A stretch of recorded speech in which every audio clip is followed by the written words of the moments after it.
etc., but instead look at or his her qualities, values, and experiences. For example, confidence, perseverance, and integrity. Second, think out of box. And third, the role model does not keep to be someone you know personally, or even if in the legal fraternity, not necessarily. Many celebrated people throughout history have qualities to admire and experiences to learn from. Use several role models. You don't need to find all the qualities you are looking for in one individual. Take inspiration from different facets of each individual. Fourth is actively search for role models. Fifth is to look through magazines and books, identify people you find authentic and genuine. Be curious about people you know and people you meet. Find out their stories.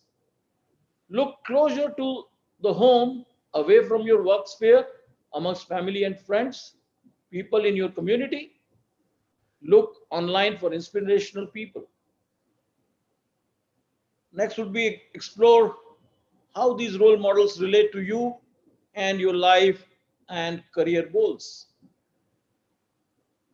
Seventh is just write a list of names, work out what exactly you can learn from them, these people, match each of the quality, value, or skill you want to model in your own life and career. Together with self reflection, finding and creating good role models to emulate will help you clarify what is important in your life and secure your future curating a successful legal career. With these, I conclude my talk as we are all waiting to hear our Honorable Chief Guest.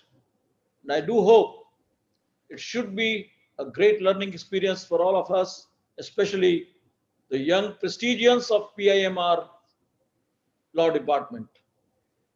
Thank you, friends, and Jai Hind. Thank you very much, sir, for your words which have inspired us. I think we'll not need to read books now that you have explained role models to us. And these are young students, and your experience of 4 decades has actually abridged something which would have taken at least 10 years for them to understand. Without wasting much of time, I would want the audience to be introduced by Shri N. Venkat Raman. He's a senior advocate, he's a noticed jurist in taxation and commercial law. Shri Venkat Raman is one of the youngest advocates to be designated as a senior advocate in the year 2006 at an early age of 39. With an unblemished career of more than 31 years of professional practice before Honorable Supreme Court, 23 high courts, including the chartered high courts of Bombay, Delhi, Kolkata, and Madras, now Chennai, and the principal and circuit benches of high courts of the other states. Mr. Venkat Raman's sphere of expertise and knowledge spans over indirect taxes, direct taxes, international taxation, constitutional law, regulatory law, including TRI, competition law, gas and electricity matters.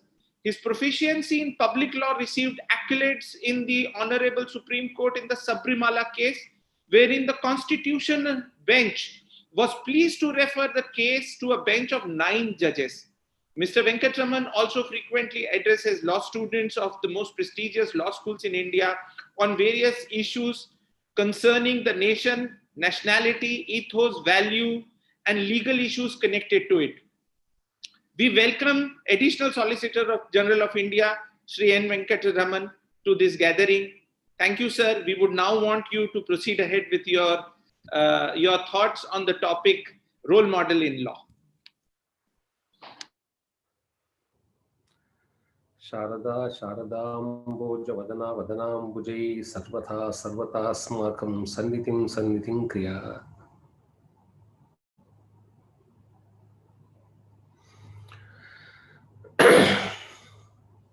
Dr. Jain, Dr. Anil, Dr. Nishant, Professor Nakul, My dear children, future lawyers, the young citizens of this great nation, may I convey my best wishes and regards first to you for having chosen the most lovely profession a human being can practice. A lawyer is one who enjoys every minute of his life. A lawyer is one who sees surprises every second. A lawyer is one who can only be a true karma yogi as per the tenets of Gita, for the simple reason he has control only over his work and has absolutely no control over the results. You work and somebody has to give you the results. And therefore, dispassion, you can be a very successful person in a material world with all the detachment that is progressively imparted through our value system, through several philosophical Vedantic teachings. This is the life sketch of most successful lawyers in this country and elsewhere. Now, as young entrants, you need. We chose this topic after a deliberation with the professors, and we thought that this should give you some idea. I will put it in 4 Qs in short. The world is moving towards a misconception or an imagination or a notion that it is intelligence and intelligence alone that forms the foundation for human success, which may be true, but not fully true. So, true that we should be successful, and every endeavor should be made to become very successful. But we hail from a soil which believes in total happiness. We hail from a bhumi which believes peace of mind. As you do your work, you enjoy it every second. These are all rare attributes which only this soil can give, and this soil has given in all this history. So the next 20-25 minutes, I can only give you the headline of each of the quality, but you are all capable children. You can, if you feel it's fine, take it and work on it. You will find plenty of role models in every walk of life. I'm not going to specify names here because in a 30-minute speech, if you start dropping names, we can miss many. So we will take the attributes they have rather than who is who. You need to basically believe life has 4 essential components, the 4 Qs. IQ, which is intelligent quotient. EQ, which is emotional quotient. DQ, which is divine quotient. And SQ, which is spiritual quotient. Each one combines it in their own permutation. That's left to the choice of the individual. But you need to have these 4 to stay on course as a good, noble human being. Unless you are first a good person, you can't be a good lawyer. It's so essential. You can take off so easily and you can drop names. Oh, he's so successful, he's that way, and that all that is possible. But staying longer, staying steady, and staying firm requires you to be first a good person. So, please, as young children, don't get attached to this belief. The belief today in the world, what is a modern mind's thinking? A modern mind thinking is, don't come and preach us. We know what is success. We have internet, we have seen people, we can connect to the whole world in a second. According to us, we will only go by the benchmark standards in the present day world. One who is very successful, he will be a role model, and therefore how he becomes successful becomes the footsteps for us to reach there. This is today the assumption many of you have young children have. I would only suggest you to reconsider it and say, instead of having them as a benchmark, read the biographies of great people. Even before you read law. In fact, I have been telling the universities I visit, in one semester, you should have one paper. Compendium of great lawyers and great judges across the world. Otherwise, you will not read it. If I ask you to read, reading habit is almost lost in this generation. I don't blame it. So, one paper on the biographies of high achievers amongst judges and lawyers. Fine. We will divide it 10 minutes each on one, what you need to be, have as professional qualities, on what you need to have as personal attributes for you to become a role model in law. When I meant role model in law, it was not that I wanted to speak about somebody as a role model. How you can yourself become a role model over a few decades from now. What is that success mantra? One, you must know any profession, more so in law.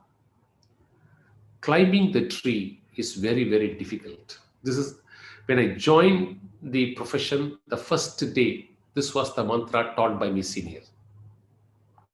I thought I should convey that to you. Climbing the tree is the most difficult task. But once you know to climb, picking the cherries become very easy. So your effort should be not in picking cherries, because that's the easiest of the tasks. Your effort should be, how do you build your profile as a professional lawyer? Don't concentrate on the cherries, concentrate on the steps. This is one aspect. Two, for a lawyer, he has to understand three things, the three C's: the court, the client, and the counsel, namely the opposite party. These three C's are the foundation of our life. And we need to be extremely dedicated and sincere to all the three C's. How do you deal your client? This is what seniors say. When you go to your hospital, you are young children. See, for me, I would say my wife. For you, taking your parent, taking your grandparents, you go to your hospital when they are sick or ill.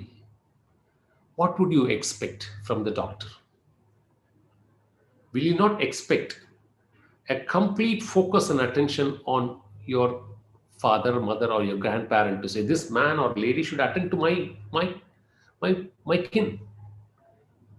And the expectations are 100%. Imagine in your mind, every time you take a brief for a client, he is coming to you with a lot of hope and expectation. And the attention which you insist a doctor should do, you should be able to convey that sort of a commitment every time to every client, if you want to build yourself in the profession. 3, when it comes to work ethics, you must always have one clear mandate in your mind. You should not be working for money.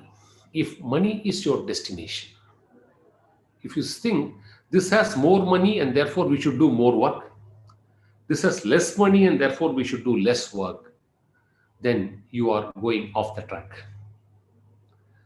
A successful lawyer is one who invests the needed time for that case, irrespective of what he's going to get out of the case.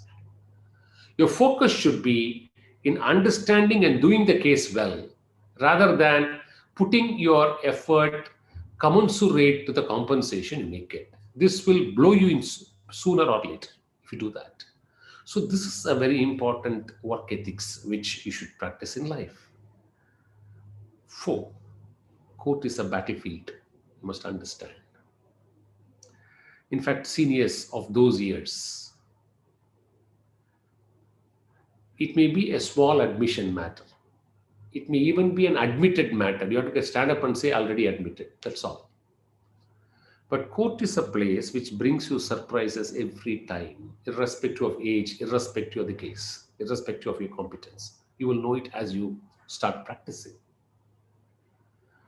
Seniors of those era, even for such a simple matter, will carry cartload of books.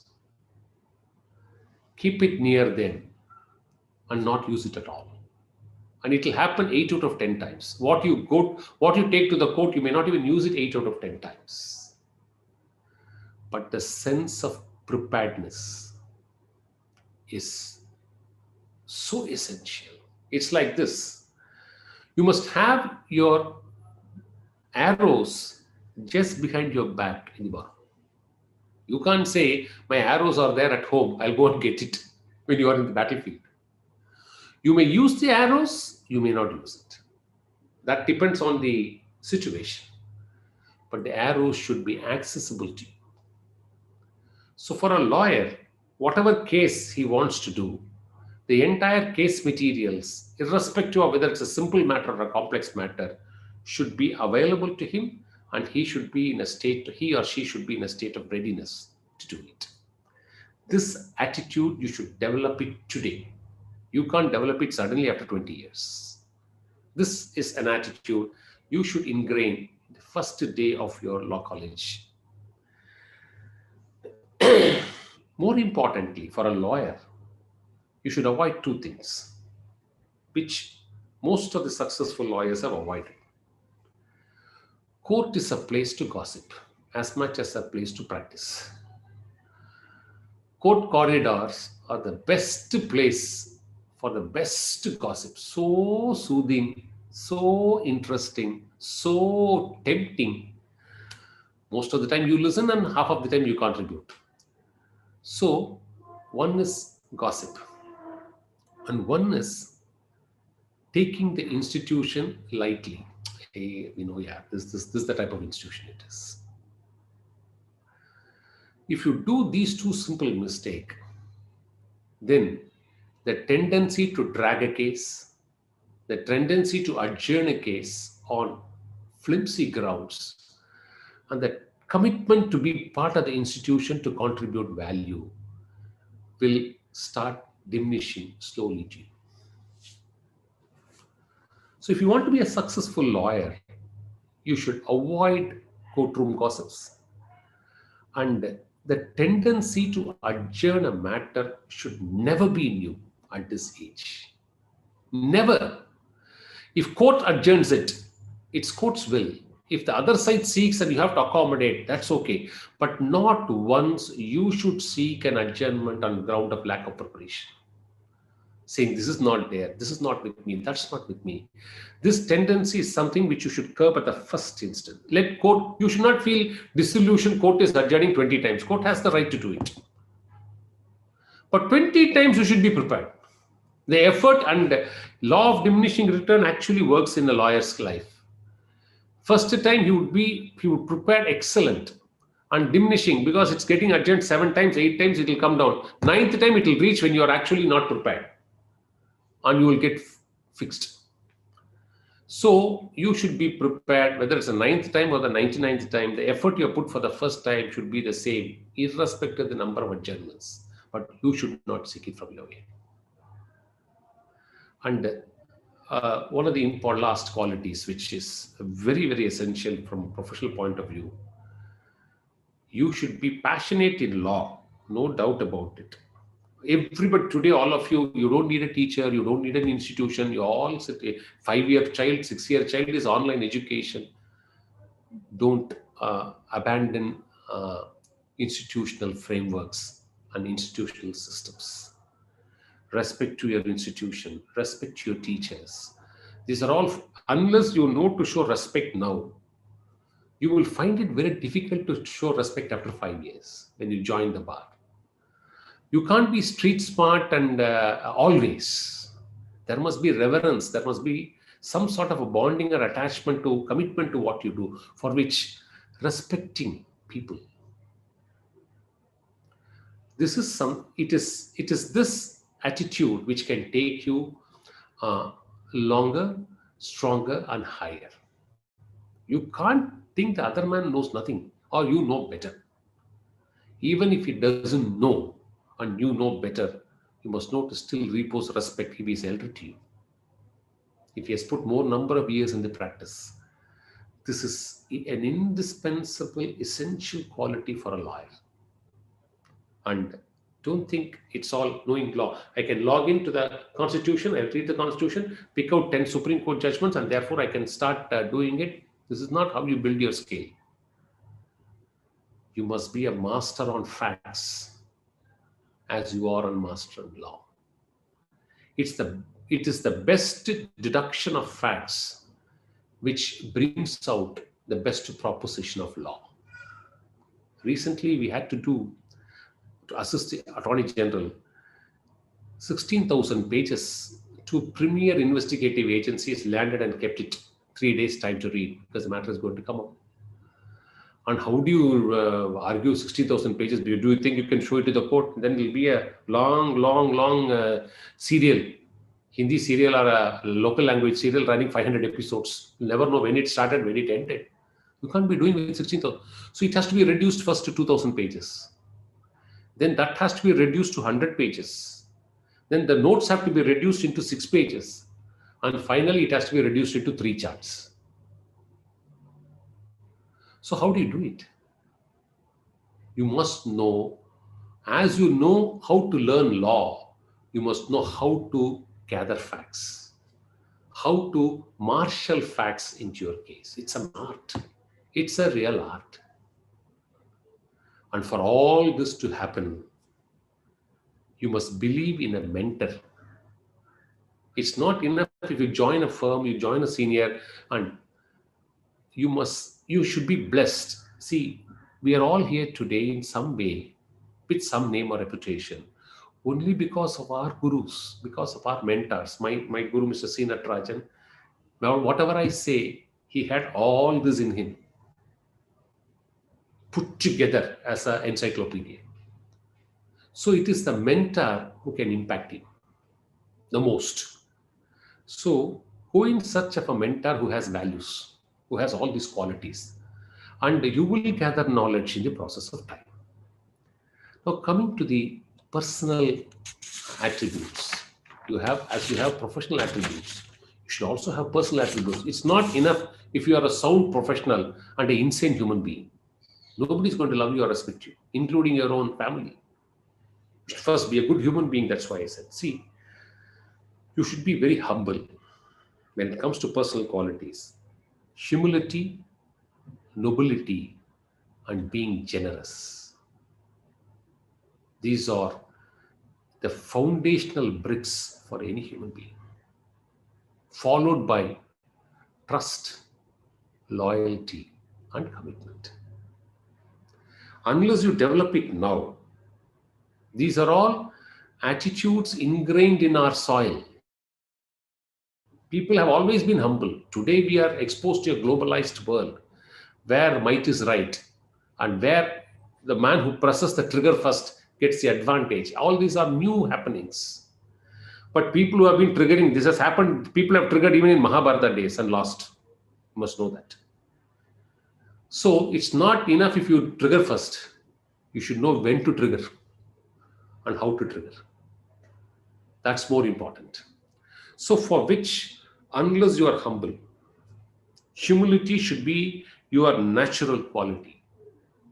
People, judges see that in you. As a youngster, if you are humble, a judge will certainly be well disposed towards you. And if you are noble, he will be more so well disposed towards you. And you have the mind to be generous. In suppose a fair view has to be every time it is only fair view. Suppose you are struggling that the case which you are defending is something contrary to the law which is well settled. You have to see whether you can distinguish it on facts. If not, you must have the ability and fairness to go and say that this is against me, and at least brief the client and say this is what I can do to you. Be honest. So this comes only when you are noble. Otherwise, you will see how to make money in spite of the fact that it's covered by a Supreme Court judgment against us. It's not going to give you happiness. So the second important aspect is about money. If you have money, power, status as a destination in life, you may have to lose the following. A, you will slowly develop the tendency to compromise. If this is the destination in life, I have to somehow reach here, then the tendency to compromise is natural in human being. Two, the tendency to lose values and ethics can easily come to you, because ultimately you have defined the destination. You can have a destination, you should have a plan, but you must know the right means to reach that goal. The means should justify the ends. And more importantly, if you want peace of mind, this is an important advice given by my senior at a very young age. He would say, have peace of mind in one pan and have everything else which you want to do in another pan. If the step which you're taking in your life, if it's going to interfere with your peace of mind, then simply throw it out. It's not worth it. Don't do anything which will compromise your peace. So, money, status, power, these are all things which has to come to you on their own. You are a owner of your efforts. You are a owner of your abilities. You are a owner of your time. You are your owner of a control over what you can do in terms of your conduct and action. But you have no control over money, status, power, or results. This can come, some it comes very early, some it comes in the middle, for some it comes only at the end. But it comes at some point of time, if you are putting efforts consciously. So this is something which you have to get it into your mind at a very, very, very, very young age. If you don't do that, then your work results will be target oriented, and anything which is targeted, you can also be a part of the target. You can also be targeted by someone else. It's all temporary. So this ethical standards is something which you should certainly have it in mind. I said what my senior told me on the date of joining. I will now tell you when my senior died last year. When I met him, he died in June 2019. I met him in January last in the office, after which I could meet him only at his home. When I met him in January 2019, he was 84 years old, 82, 83 years old. And he was working for a matter, sincerely noting down and correcting the papers.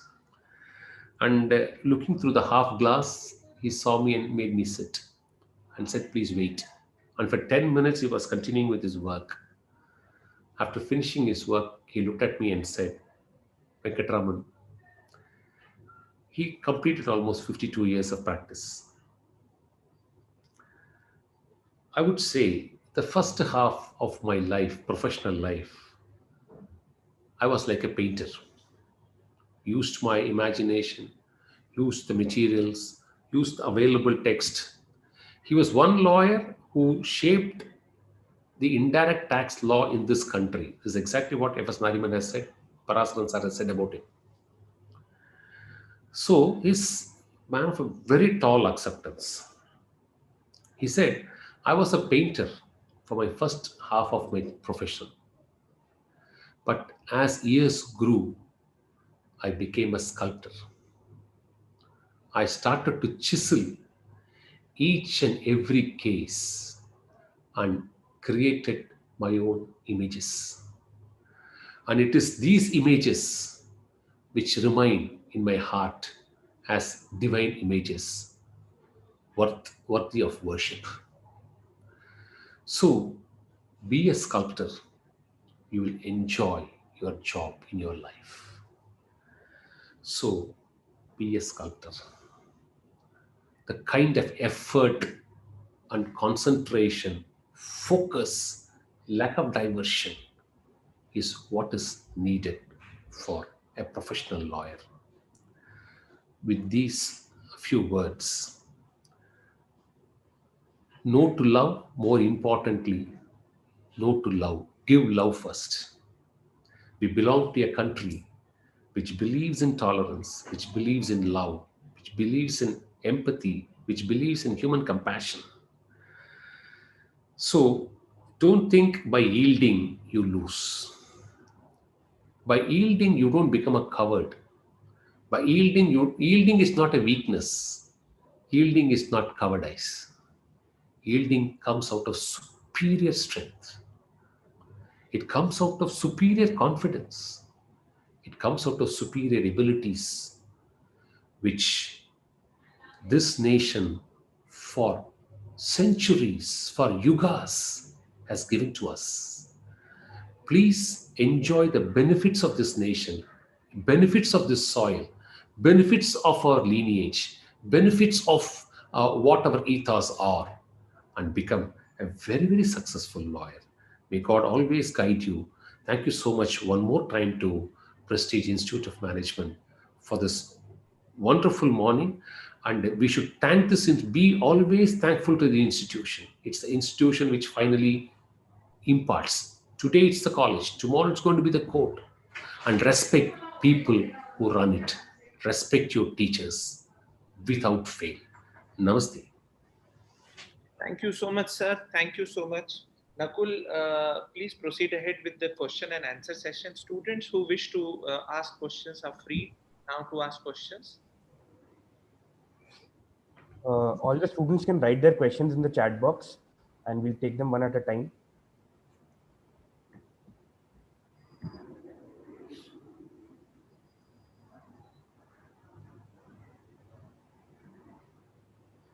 Sir, we have our first question from Kritik Soni.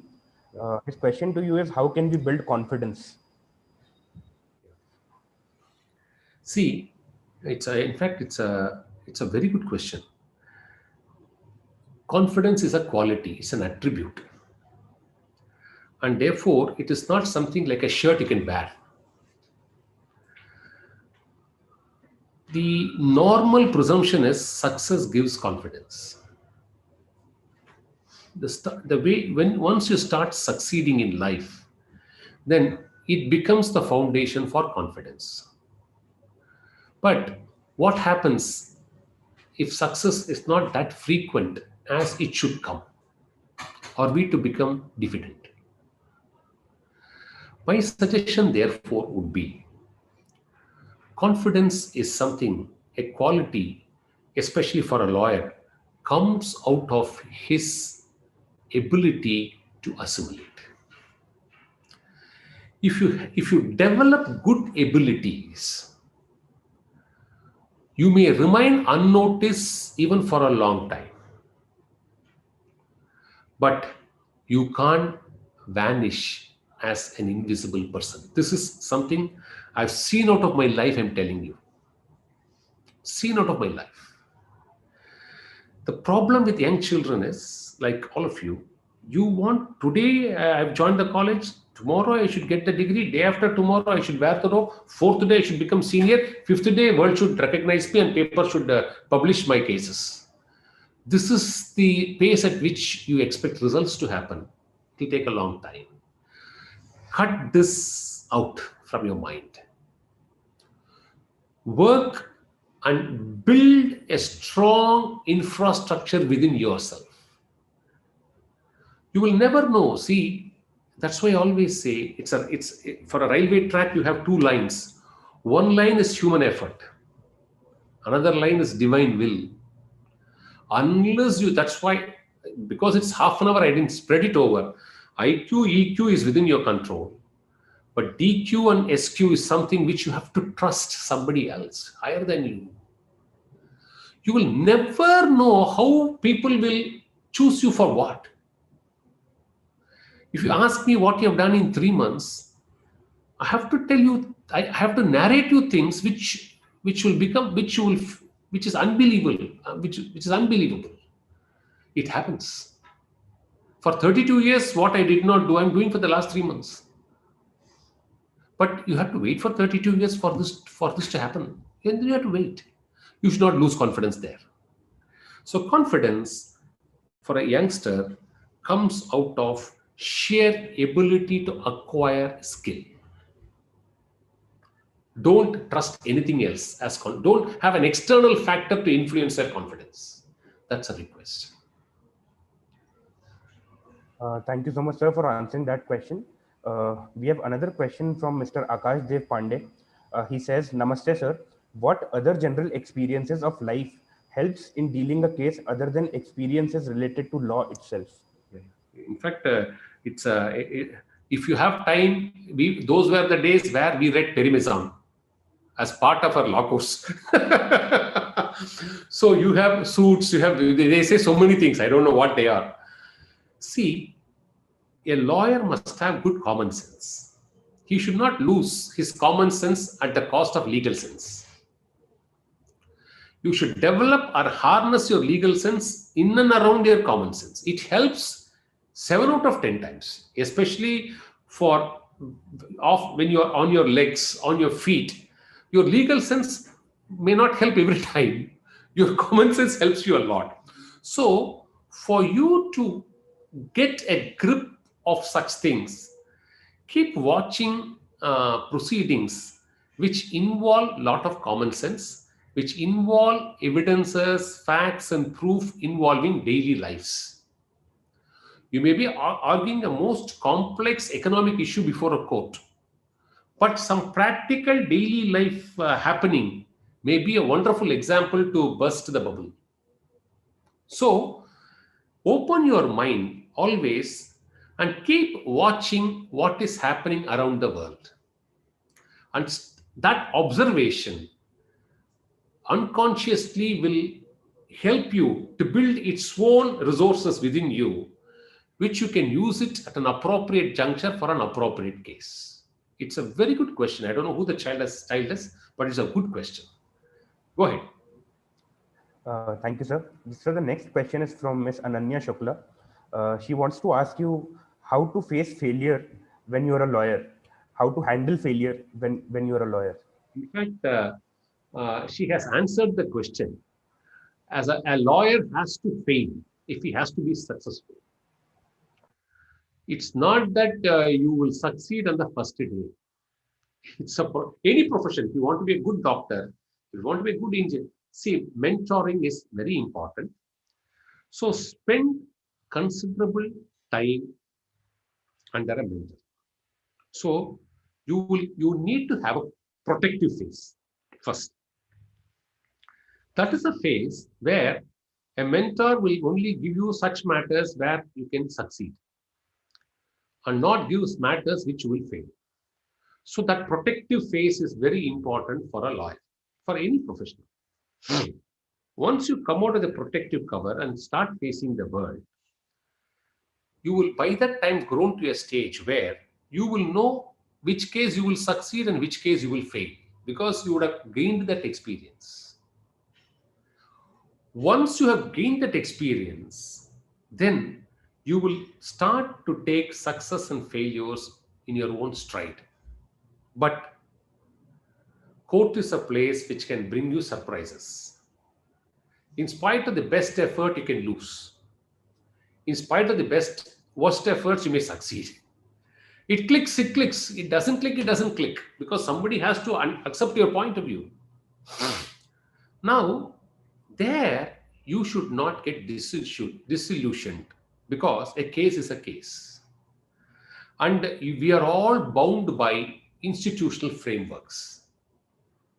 In a group collective endeavor, you give a point of view in the midst of 10 people. Your point may be half taken, fully thrown out. It's possible. You should not feel bad because your point does not find place in the ultimate solution. Likewise, you should deal life as a lawyer only that way. You have put your best effort. But there is an invisible half which has to work in your favor. And therefore, don't attribute, if you have failed in your preparation, then try to correct it. If you have not failed in your preparation, if you have failed in your case, simply don't bother. And I'll give you one assurance. Don't think because you fail a few times, you will go unnoticed and people will not come to you. That it doesn't happen that way. That is an assurance I can give you as a professional. If you have professional brilliance and abilities, people will come to you even if you have seen some failures in life. I hope I'm clear to you. Hope that answers your question, Ananya. We'll be moving on to our next question from Ms. Kritika Khare. So her question to you is, how do we know that our efforts are in the right direction? Because at times, even after putting so much efforts, the result comes down to zero. I said this, see, all of you, this generation, what I see they are missing is mentoring. This generation is directly going to a firm, a big or an office where you start owning work from day one. I would suggest a good protective phase for all of you, 2, 3 years, 5 years, depending upon how much you can pull.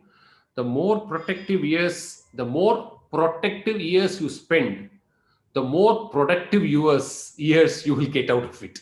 It's like germination. It has a direct nexus, but how much you can afford depends on several factors. So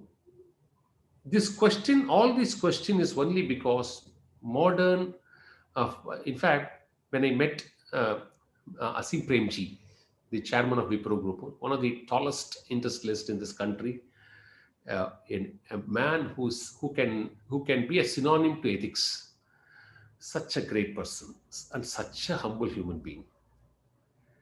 What if in the course of the 45 minutes conversation, he repeatedly came only to one point: we have lost the skill of mentoring, and younger generations do not see any gain out of mentoring. This is slowly vanishing in the world, and therefore we are unable to produce future great leaders. So mentoring is an important, whoever is your senior, take the best out of him, make him your mentor, then he will do it. Don't deal him like a brief, don't deal him like he's a man who is going to give you cases. No, accept him wholly and work with him. You will see a change in your life. So mentoring solves most of these questions. All this is coming because you have all grown individually. You all think all these 18 years I've grown myself. Nobody has grown you. Forgetting the fact you are dependent for you to take a cup of coffee, you have to depend on milk. And the milkman has to come and give you. And for the milkman to give you, there's a fellow who has to do it in the booth. For the booth, he has to go and collect the milk. For the milk, the cow has to be ready to milk.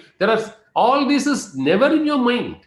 It doesn't get into your mind at all. You think I have money. The moment I give money, I should get coffee. Get this attitude out of your mind. Reverse this attitude. Everything is contingent upon something else. And we are also part of the contingent plan. Then many of your doubts will get resolved. Thank you for answering that question. So we'll just take one last question now. Yeah. The question is from Ms. Garima Shukla, and she wants to ask you that what is the most difficult part of your job? What's the most challenging part of your job? Challenging part is the time you need to spend for a case. That's one challenge. As you grow up and become more successful, because I belong to a trait where I believe commitment is essential. You should know to say no to briefs when you have enough briefs to handle. This is one big distraction for successful lawyers. This is one challenge. Two, the gap between what you deliver or what you have prepared and what can come as a result is widening nowadays. It's widening. It's inevitable. It's a cycle. It has to be there. Now, for which again, whether you should take control over it or you should keep away, it is advisable to keep away. Because something which you don't have a control, you should not try to interfere into it. It's not going to take you stronger. So these challenges is one. And three, the world dynamics are changing. Complexities is becoming the basis. When we joined the law in 30 years back, neither law was complex, neither law was that complex, nor the facts or the situation or the case were complex. Today, you have complex matrices coming up, and therefore you have complex laws coming up. But nuancing it, interpreting it, deciding it, that complexity, those standards, those infrastructure is yet to come.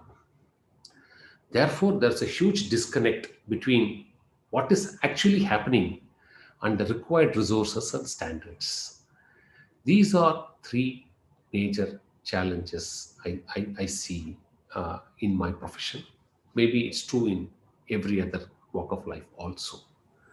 In the personal front, as you keep aging, you actually mature a lot.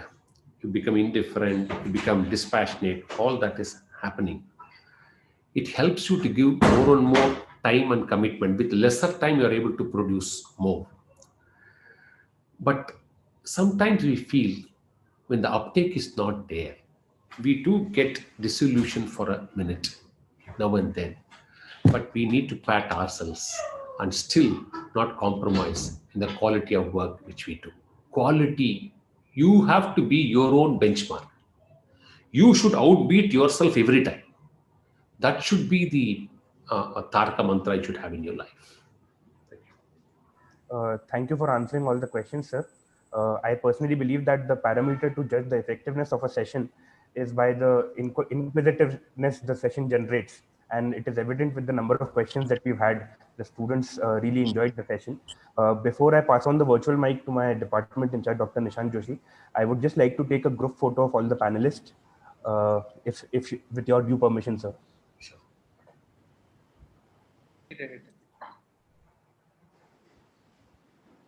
Yeah. Yeah. Thank you so much. I now pass on the virtual mic to our honorable department in charge, Dr. Nishant Joshi. Thank you so much, sir. I would not want to take away the responsibility of Dr. Bajpai, but in one word, it was absolutely fantastic. And there was one question probably Nakul missed, and I could see it on my screen popping up. There's a student who asked, sir, that please refer some books we can read. And I fervently remember that in the opening lines of his speech, he was referring to 3 books that everybody should read. So if you could give us a list of books that you think we should be reading. Yeah, in fact, see, Roses in December by Chagla. It's then F.S. Nariman's books. More importantly, recently, because this is a centenary of Naniji. See, there is a book about Nani Palkiwala. Authored, so many people have contributed articles to it. I don't know the title. I couldn't remember. Mr. Arvind Dattar has authored has been the managing editor of the book. You can find it out. Please buy a copy. It is about 400, 500 pages, but there's a section of reminiscence which is only 170 pages. What we know about Nani Palkiwala today is not even 10%. If you read those 170 pages, you will discover the balance 90% of Naniji and his greatness. We all know him as a constitutional lawyer. We all know that he stood for the Indians. That is only 10%. The invisible 90% is found in that 170 pages. So inspiring. My God, what a human being he has been first. After reading it, we need to be worshipping him and praising him or admiring him as a lawyer or as a human being. We'll get confused. Such a great human being he has been. So humble to people. He goes and meets the governor.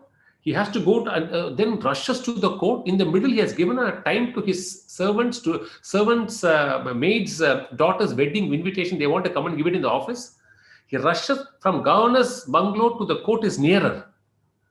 He rushes because he has given a word to his maid that he'll be in the office to receive the invitation with the daughter because he wants to spend 10 minutes. He comes there, spends the 10 minutes and then rushes to the court.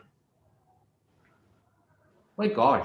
So I want you children to read it here. That at least those 170 pages.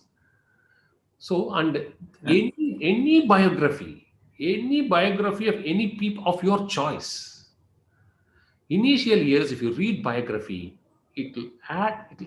See, something will kindle within you. Read Swami Vivekananda's works if you can. You may not have anything. You may not be a lawyer. It's nothing to do with law. No, it will mold your mind on several things. Complete works of Swami Vivekananda. If you can read one chapter a day, the next 5 years, one chapter a day, then you will know where you will be after 5 years. So there is plenty. I will try to send one list now that you're asking, but there's plenty. Thank you, sir. Thank you. We'll try to upgrade our institutional library also. On one semester, one paper on biographies of great people. You think about it because your institution looks to be quite progressive in your thought process. So think about it. So I'll request Dr. Anil Bajpai now to take up and please propose a vote of thanks.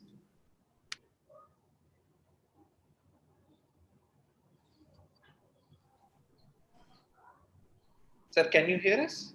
Now I can hear you.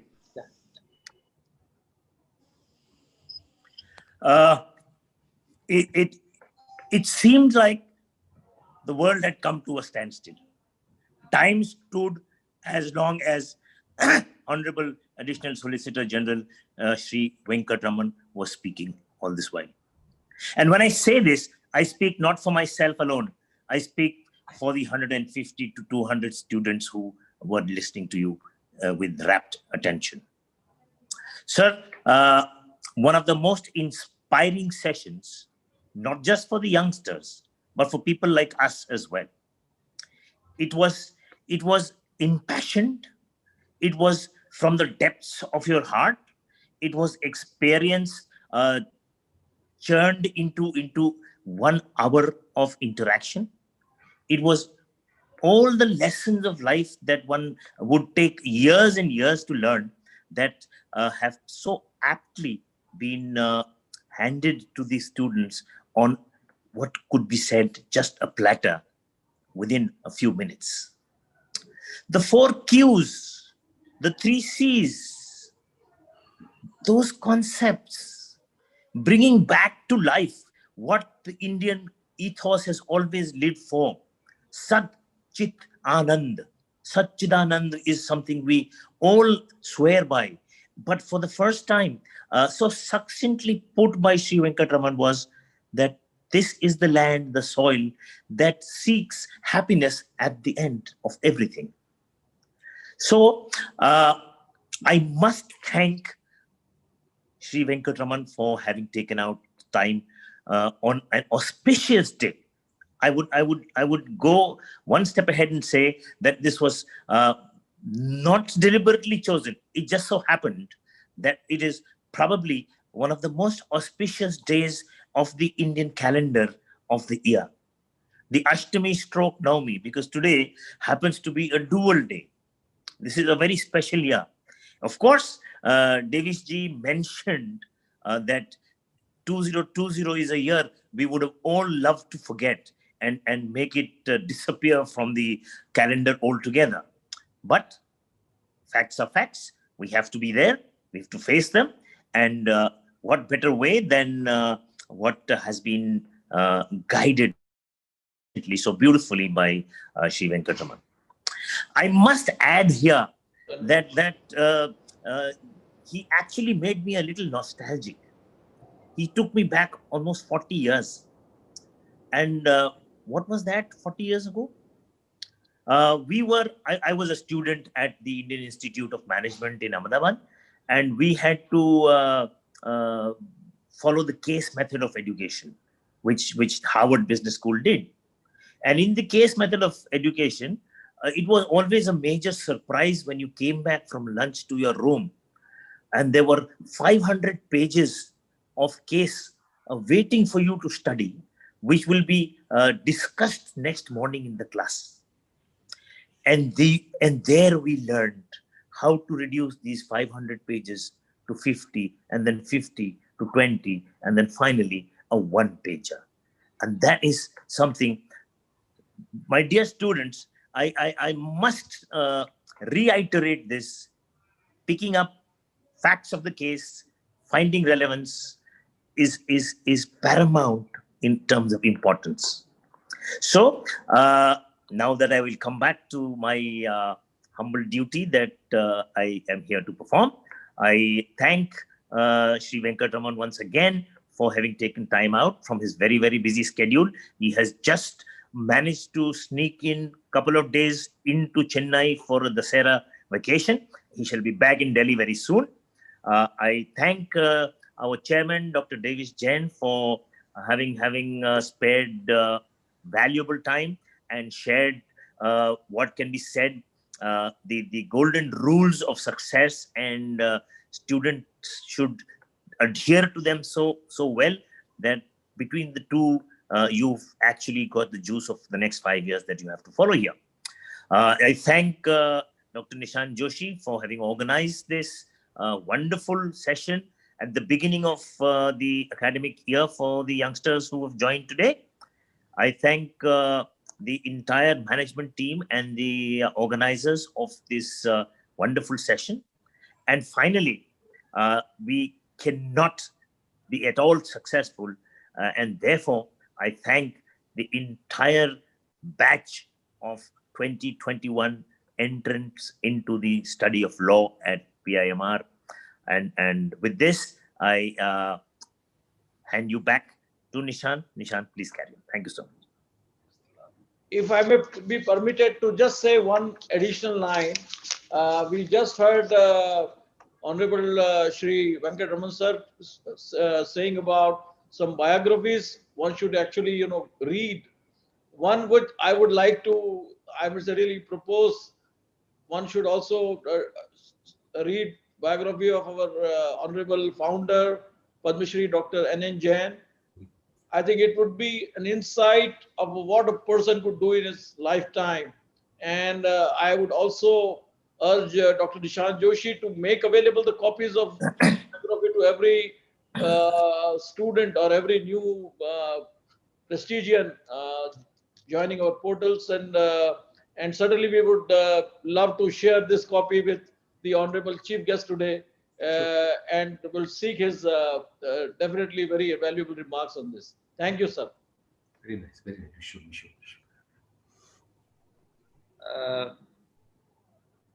Thank you so much, Shri Venkataraman Saab.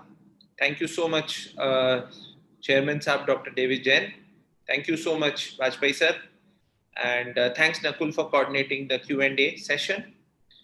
Thanking you all and wishing you all in advance a happy Dussehra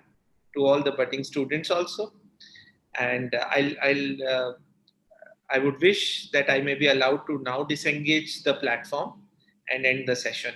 Thank you very much to all of you. Thank you, sir. Thank you so much. That's great.